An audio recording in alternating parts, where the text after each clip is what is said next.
اور اس میں سے پانی ٹپک رہا تھا، ایسا انسان نہا کے نکلتا ہے، ٹھیک ہے۔ تو بہرحال آپ فرماتے ہیں کہ پھر میں آگے بڑھا اور دونوں نے مجھے سلام کیا، آپ صلی اللہ علیہ وسلم نے جواب دیا۔ کچھ روایتوں میں آپ کے سلام کرنے کے الفاظ ہیں، کچھ نبیوں کو، اور کچھ روایت میں ان کا ہے۔ بہرحال دونوں ہی باتیں درست ہو سکتی ہے، ایسا دو لوگ ملتے ہیں اور دونوں سلام کرتے ہیں اور پھر دونوں بھی جواب دیتے ہوتا ہے نا کبھی، واللہ عالم۔ بہرحال کچھ روایتوں میں الفاظ ہے کہ انبیاء نے آپ کو کیا، کچھ میں الفاظ ہے کہ آپ نے انبیاء کو کیا۔ بہرحال سلام ہوا، سلام کے بعد ملاقات کی دونوں سے، اور اس کے بعد رسول اکرم صلی اللہ علیہ وسلم کو تیسرے آسمان کی طرف لے جایا گیا۔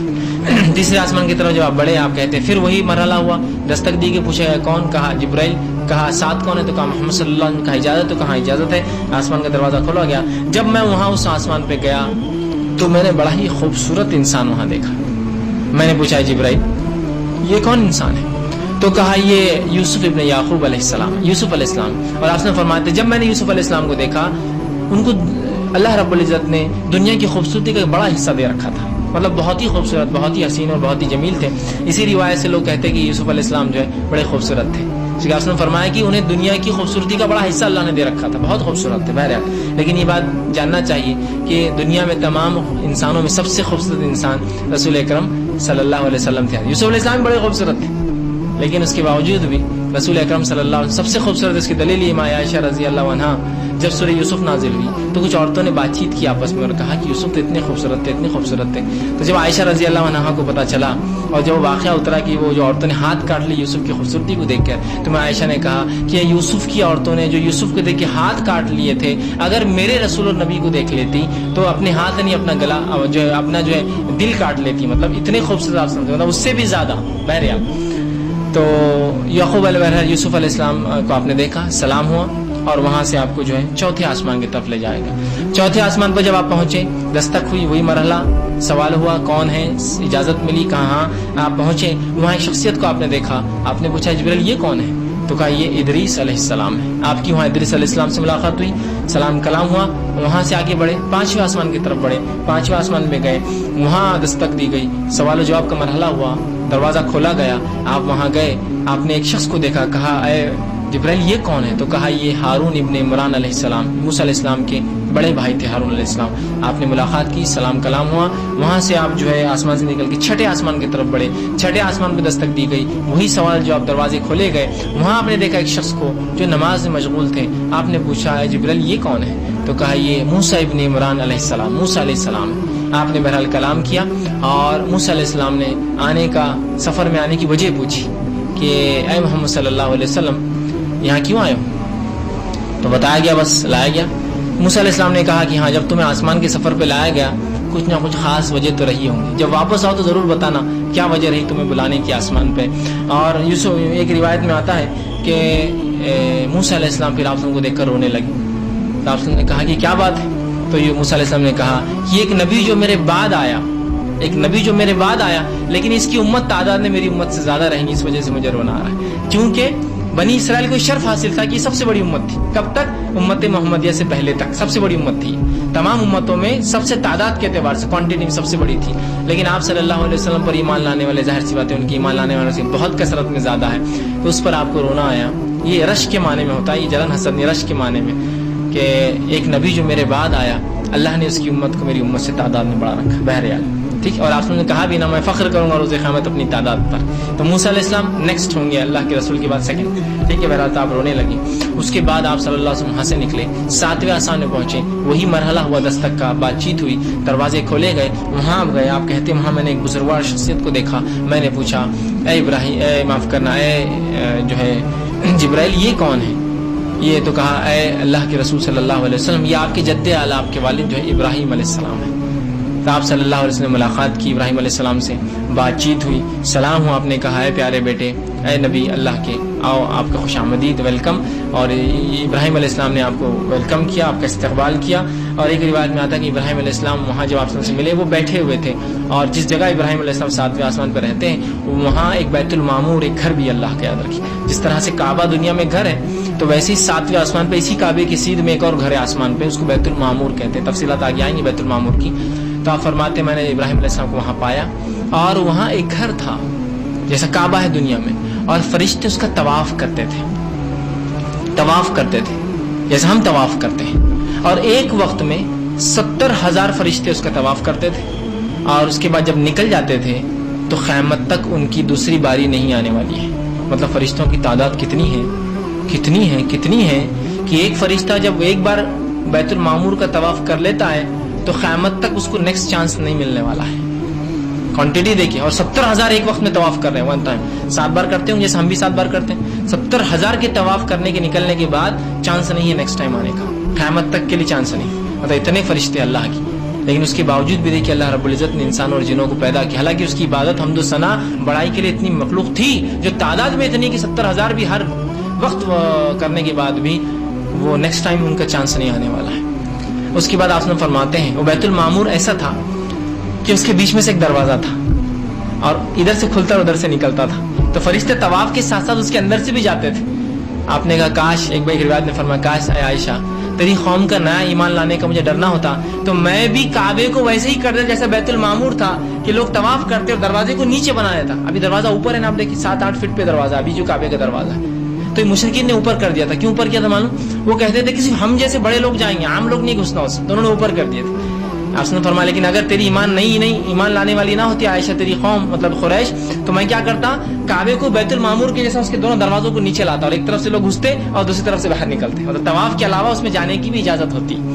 بہرحال خیر وہ نہیں کرے آپ سمجھ، اس لیے کہ ڈر تھا کہ قوم میں اشتعال نہ ہو جائے، کچھ تماشا نہ ہو جائے، لوگ خاموخواہ ایک مسئلہ نہ ہو جائے۔ بہرحال تو بیت المعمور کا وہ طواف کرتے اور نکلتے اور جاتے۔ وہاں ابراہیم علیہ السلام سے ملاقات ہوئی، ابراہیم علیہ السلام نے کچھ نصیحتیں بہرحال امت مسلمہ کے لیے آپ صلی اللہ علیہ وسلم کو کی مختلف، چونکہ یہ اسراء اور معراج کی روایتیں اتنی زیادہ ہے اور کوئی بھی ایک روایت مکمل نہیں ملتی ہے کہ تو ہر راوی نے کسی مطلب کے تحت اور کسی مقصد کو بیان کرنے روایت کا ایک حصہ بیان کیا، تو پوروں کو جوڑنا ممکن ہی نہیں ہے۔ بہرحال اس کے بعد جو ہے آپ صلی اللہ علیہ وسلم وہاں سے آگے بڑھے اور ایک مقام تک گئے جس مقام کا نام آتا ہے سدرۃ المنتہا۔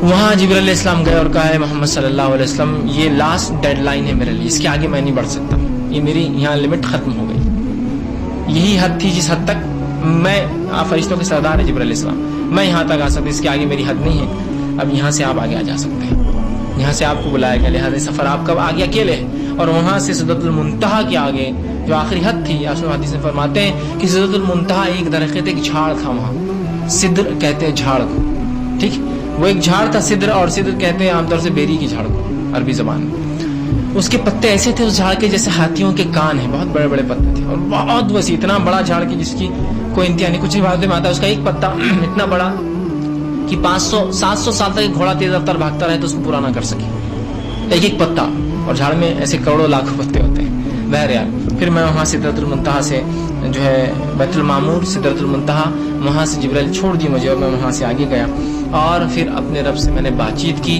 رسول اکرم صلی اللہ علیہ وسلم نے اللہ رب العزت کو یاد رکھی وہاں نہیں دیکھا۔